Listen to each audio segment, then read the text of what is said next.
Gold trusted gold buyers మీరు తాకట్టు పెట్టిన బంగారాన్ని విడిపించి ఈ రోజు ఉన్న మార్కెట్ ధరకు కొనబడును. ఇందాక మీరు అనే మాటల్లో సో ఈవెన్ కామెడీ అయినా కానీ ఐ కెన్ హ్యాండిల్ అని చెప్పేసి ఒకటి అన్నారు కదా, ఇంతగా మీరు కామెడీ చేస్తే చూస్తారా? ఎందుకంటే ఇప్పటి వరకు మీరు చేసిన క్యారెక్టర్స్ కానీ ఎవ్రీథింగ్ అన్ని ఒక్కసారి జస్ట్ అబ్జర్వ్ చేసుకుంటుంటే అరే గగన్ని కామెడీ అంటే అది ఒక్క వస్తుంది అనమాట. ఓకే, అదే మీరు కాబట్టి అనిల్ రావుపూడి గారి సినిమా నేను చేయడం వల్ల నాకు ఆ కాన్ఫిడెన్స్ వచ్చిందండి. అనిల్ రావుపూడి గారి గాలి సంపత్ చేశాను. ఓకే, గాలి సంపత్ లో నేను రాజేంద్ర ప్రసాద్ గారి ఫ్రెండ్, శ్రీవిష్ణు గారు కొడుకు. ఓకే, సో తను ఏమైతే ప్రేమిస్తారో నేను అదే అమ్మాయిని ప్రేమిస్తా.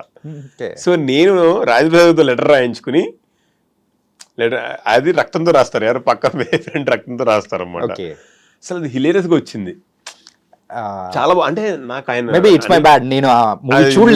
కొంతమంది మిస్ అయ్యారు దాన్ని, and it's very good film. So Anil Ravipudi గారు దానిలో మనం చేసాము అంటే, సో ఆయన కామెడీ టైమింగ్ మనం చేయగలిగామంటే అక్కడ నాకు కాన్ఫిడెన్స్ వచ్చింది. ఓకే ఓకే మనం we can pull it off అని బాగా ఎంజాయ్ చేశాను. అసలు థియేటర్లో ఒక సీన్ ఉంటుంది, ఆ లెటర్ సీన్ హిలేరియస్ ఉంటుంది అసలు. ఓకే, చాలా బాగుంటది. If you had chance, if you had time just చూడండి, చూస్తాం, చాలా బాగుంది. సో అట్లాగా నాకు అనిపించింది అనమాట, కామెడీ యూ కెన్ ట్రై. అక్కడ బియర్డ్ లేకుండా చేశాను అనమాట. సో నెక్స్ట్ కిరణపురం గారితో కూడా చేస్తున్నాను, కే-ర్యాంప్. సో దానిలో it will be different kind of role, negative కాకుండా. సో ముందు రిలీజ్ బాగోదు. సో న్యూ బాబు మా గగన్ బాబు చూడబోతున్నమాట. అంటే అదేంటి ఆ కే-ర్యాంప్ అనేది కంప్లీట్ గా ఒక ఫుట్బాల్ బ్యాక్గ్రౌండ్ జరిగే స్టోరీ. Okay, football background. ఎందుకు ఈ మధ్య అన్ని కేరళకి వెళ్ళిపోతున్నారు కిరణ్ గారా? ఏం లేరు ఇంతకు ముందు. అది కేరళ కాదే, అంటే ఈవెన్ కేరళ సైడ్ కూడా కొంచెం కాన్సన్ట్రేట్ చేస్తున్నట్టు కూడా ఆ సెన్స్ కనిపిస్తుంది. అంటే స్టోరీ డిమాండ్స్ అంతే, కావాలన్నాం కదా, కావాలన్నది వర్కౌట్ అవ్వదు. ఓకే, స్టోరీ డిమాండ్ చేయాల్సింది ఏదైనా. స్టోరీ డిమాండ్ చేసింది కాబట్టి మారేడుమల్లి వెళ్ళాం పుష్ప కోసం, అంతే కదా. Okay, nice bro. అండ్ ఈ ఫిల్మోగ్రఫీ అనేది కూడా సూపర్. ఫస్ట్ మూవీ ఏంటి? ఫస్ట్ మూవీ నాది రంగాది దొంగ అండి, శ్రీకాంత్ గారితో, జీవి గారు డైరెక్షన్లో. నేను అసలు అంటే నేను చదువుకున్నాను అప్పుడు, చదువుకుంటున్నప్పుడే వచ్చేసి మనం ఏదో చెయ్యాలి, డెస్క్ జాబ్ మనం చేయలేమని చెప్పి ఐ వాస్ ట్రైయింగ్. ఏం తెలీదు, బైక్ వేసుకుని తిరిగేస్తూ ఆడిషన్ ఇస్తే లక్కీగా ఆడిషన్లో త్రూ అయ్యాను. ఓకే, సో దానిలో extraordinary first day of my shoot, చుట్టూతో 100 మంది జూనియర్ ఆర్టిస్టులు రౌండ్ ట్రయల్ చేశారు. ఓకే, నుంచుంటాను, మా బాబాయ్ అని చెప్పి టార్జన్ అని ఒక ఆయన తీసుకొస్తా. నుంచుంటే శివాజీ రాజా గారు వచ్చి నా కాలు పట్టుకోవాలి ఆ సీన్లో. ఓకే, నాకు ఆయన వచ్చి చేసి కాలు పట్టుకుని నన్ను క్షమించు బాబు అని అంటే నాకు అసలు ఐ వాజ్ స్పెల్ బౌండ్. ఏంటిది, ఒక హీరో శివాజీ రాజా గారు ఏంటి ఎప్పటి నుంచి చూస్తున్నాను, ఒక క్యారెక్టర్ కోసం ఏదైనా చేయడానికి రెడీగా ఉంటారా, అంటే ఇంత డెడికేషన్ ఉంటుందా ఈ ఫీల్డ్లో అని. ఫస్ట్ డే ఎలా ఉంటుందండి, 100 మంది మధ్యలో నేను నుంచోబెట్టి షేకింగ్ కదా. అసలు లక్కీలీ నాకు ఎవరు ఏమనలేదు, చాలా బాగా వచ్చింది. అంటే అక్కడ ఆ రోజు నేను ఫిక్స్ అయ్యాను అనమాట, అంటే సినిమా కోసం ఏదైనా చేయడానికి రెడీగా ఉండాలి, నో బౌండరీస్. అసలు ఎక్కడైనా సరే షర్ట్ తీయమంటే షర్ట్ తీసి అలా నుంచుంటాను, ఏదైనా ఎనీథింగ్. అవును బ్రో, ఒకసారి వన్స్ యాక్టింగ్ మనం చెయ్యాలి, యాక్టర్ గా నిలబడాలి అనుకున్నప్పుడు నంగాగా కూడా నిలబడాలి. I don't have any boundaries. Demand చేసిందంటే ఎనీథింగ్ వి హావ్ టు, ఏదైనా చేయాలని. ఎందుకంటే శివాజీ రాజా గారు ఈయన కాలు నేను పట్టుకోవడం ఏంటి, నేను పట్టుకోను, సినిమా అనొచ్చు కదా. Is legend, one of the biggest artist, ఎన్ని ఏళ్ళగా చేస్తున్నారు. సో అది చూసి వాజ్ లైక్ అమ్మా, as the first inspiration I drawed from him. Wow. కానీ ఫస్ట్ డే ఎక్స్పీరియన్స్ అయితే ఇప్పటికీ మర్చిపోలేము. నెవర్. మనము మార్చ్ 6th గుర్తుపెట్టుకుంటాను. ఇయర్ 2010.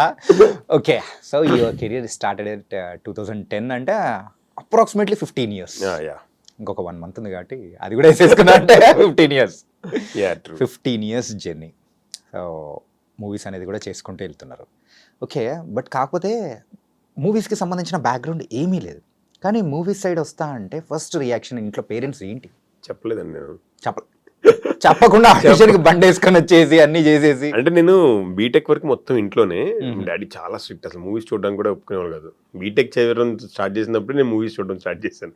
ఎందుకంటే కాలేజ్ చెప్పి బంక్ కొట్టి సినిమాలకు వెళ్ళొచ్చు కాబట్టి. అప్పుడే నేను ఫస్ట్ టైం చిరంజీవి గారు సినిమా ఫస్ట్ డే ఫస్ట్ షోకి వెళ్ళి, మాకు అసలు పనిచేయలేదు, నాకు బ్రెయిన్ పనిచేయలేదు. ఏంటి ఇలా ఉంటుందా ఫస్ట్ డే ఫస్ట్ షో, ఎవరు సీట్ల మీద లేరు, సీట్ల మీద ఎక్కారు, ఇంకా షర్ట్లు ఇప్పేసి తిప్పుతున్నారు, ఒకళ్ళు జెండా పెట్టి అటు ఇటు పరిగెడుతున్నారు, ఇట్లా ఉంటుందా యూఫోరియా అని. సో అట్లా స్టార్ట్ అయింది. సో నేను బిజినెస్ స్కూల్ ఎంబీఏ చేయడానికి హైదరాబాద్ వచ్చాను, ఐపీఈ అని. ఫస్ట్ టైం మా ఇంటి నుంచి బయటకు అడుగు పెట్టాను అనమాట.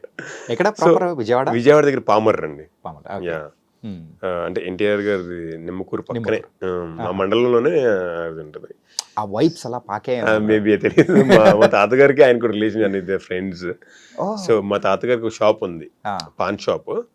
ఇట్ వాస్ వెరీ ఫేమస్ అనమాట. పామర్లో బస్సులో మా దగ్గర ఆగాయి అట్లా ఉండే. సో అట్లాగా when they are going through compulsory మా షాప్ దగ్గరికి రావాల్సిందే అనుకుంటుంది. ఆ రోజుల్లో బస్ స్టాండ్స్ అయినాయి, అప్పుడు ఉండే కాదు కాబట్టి.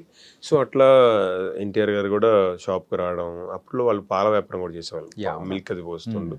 అప్పుడు ఎన్టీఆర్ గారు రావడం, తర్వాత హరికృష్ణ గారు, వీళ్ళంతా కూడా డాడీకి కూడా బాగా క్లోజ్ అనమాట. కృష్ణ గారు అప్పట్లో అంటే ఆ రోజుల్లో కొంచెం మాది known family in the village. మా హౌస్లోనే కృష్ణ గారు వాళ్ళ సిస్టర్ ఉండేవాళ్ళు. సో కృష్ణ గారు వచ్చేవాళ్ళు, మహేష్ బాబు గారు తీసుకుని వచ్చేవాళ్ళు. రెండేరు కిడ్స్, అంటే మా ఫాదర్ తెలుసు, నాకేం తెలియదు. సో వాళ్ళు చెప్తూ ఉంటారు స్టోరీస్ లాగా. సో మీరు చిన్నగా ఉన్నప్పుడు ఎవరిని చూడలేదా?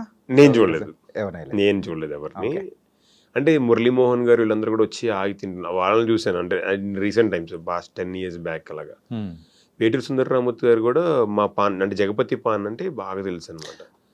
అది ఇంత ఫేమస్ బ్రో. మా తాతయ్య జగపతి గారు. అంటే నేను కూకట్పల్లిలో ఒక దగ్గరికి వెళ్ళాను. మనం చెప్పే కన్సెంట్స్ ఉన్నాయా లేదా నేను చెప్పలేదు. ఓకే, సో అక్కడికి వెళ్ళినప్పుడు స్పెషల్ గా ఆ పాన్ అనేది నేను పర్టికులర్ గా తీసుకుంటాను అనమాట. ఎంత బాగుంటది అంటే, అది మా బాబాయ్ చేస్తారండి, రామకృష్ణ గారు. Okay, it's complete is hard work. ఆయన మళ్ళీ వాళ్ళ ఫాదర్ ఇదిగా ఆయన పాన్ తీసుకొచ్చి ఇక్కడ పెట్టాలి అని చెప్పి ఆయన పట్టుబడి తీసుకొచ్చారు, మరి ఇక్కడ పెట్టారు. Okay, so they have lot of fans ఉన్నారు దానికి. It was made of all dry fruits. I'm the one of the fan. అవునా, thank you so much. So మా తాతకి అంత క్రేజ్ ఉండింది అప్పట్లో. ఓకే, సో అది ఫార్చునేట్లీ ఇట్ హ్యాపెండ్. సో మా డాడీ ఇప్పటికీ he's in the paan shop only, paan షాపే రన్ చేస్తుంటారు. అట్లా జర్నీ స్టార్ట్ అయింది అక్కడ. అది విజయవాడ దగ్గర మాది పామర్, అట్లా నిమ్మకూరు అంటే అదే. సో అట్లా రిలేషన్షిప్ ఉందన్నమాట. సో ఫార్చునేట్లీ ఒకసారి నేను 118 అప్పుడు కూడా స్టేజ్ మీద కూడా చెప్పాను. అప్పుడే హరికృష్ణ గారు ఇది అవ్వడం అంటే మా డాడీకి తెలుసు, కానీ నేను ఎప్పుడు ఆయన కలవలా, ఇండస్ట్రీకి వచ్చి కలవలేకపోయానని ఫీల్ అయ్యాను. సో అట్లా మీరు అడిగిన క్వశ్చన్ మర్చిపోయాను యాక్చువల్లీ. ఇట్లా సో ఆ జర్నీ నడుస్తూ ఉంది. So they are my pillars. My father అక్కడ ఆయన పాన్ షాప్తో, ఇక్కడ మా బాబాయ్ చైతన్య ఫుడ్ కోర్ట్ రన్ చేస్తూ, దే బోత్ సపోర్ట్ మీ. అంటే ఇది లేకపోయినా ఈ 15 years నేను నా జర్నీ కొనసాగింది. అంటే బాబాయ్ little bit part of it. అంటే మీ తమ్ముడు కూడా ఒక మూవీ ఏదో చేశాడు కదా? లేదండి, అది నేనే. అక్కడ నా ఫొటోస్ ఉంటాయి. అక్కడ మీరేనా? ఇంకా చెప్పినా వాళ్ళు వినరు, ఫొటోస్ పెడతారు అనమాట. నేను యాక్చువల్గా ఫొటోస్ చూడలేదు. యాక్చువల్గా మీ బాబాయ్తో అనుకుంటా, ఏదో వర్క్ సంబంధించి వెళ్ళినప్పుడు నేను మాట్లాడాను. ఓకే, మాట్లాడి అంటే కాసేపు తిన్నాము. తిన్న తర్వాత ఇది బాగుంటుంది, ట్రై చేయండి అని చెప్పేసి అన్న తర్వాత I tried the Jagapathi pan. So నా కొడుకు ఇలా అండి, హీరో అండి ఇట్లా అని చెప్పేసి ఆయన చెప్తూ ఉంటే, అవునా అండి, ఓకే అండి అని చెప్పేసి సమ్ వాట్ హరిబరిలో ఉన్నప్పుడు ఓకే అనుకున్నాను. దట్స్ వాట్ యూ అని నాకు ఇప్పుడు తెలిసింది. ఓకే, అయితే మన కనెక్షన్ ఉంది బ్రో. నాకన్నా ఎక్కువ చైతన్య ఫుడ్ కొట్టుకే ఫ్యాన్స్ ఎక్కువ ఉన్నారు. నిజం, అది చాలా మంది అసలు దేవర్ మన చైతన్య ఫుడ్ కూడా అండి సాంబార్ రైస్ బాగుంటుంది బ్రో అని అంటారు. వెంటనే ఫేస్ లో మారిపోద్ది, ఒక చిన్న బ్రైట్నెస్ వస్తుంది. బికాస్ క్వాలిటీకి చాలా హై ప్రయారిటీ ఇస్తారు బాబాయ్ అసలు. అంటే ఇప్పటి నుంచి కాదు కదా, so from many years. Okay, it was very very nice. So food background కానీ ఆ పాన్ బ్యాక్గ్రౌండ్ కానీ ఇంత ఉందంటే. అవునవును. సో నేనే ఏదైనా చేయాలి, ఇప్పుడు దాకా నేనేం చేయలేకపోయాను అనిపిస్తుంది. వీళ్ళని చూస్తుంటే, మా డాడీ మా తాతయ్యని బాబాయ్ వాళ్ళని చూస్తుంటే, so they have created something.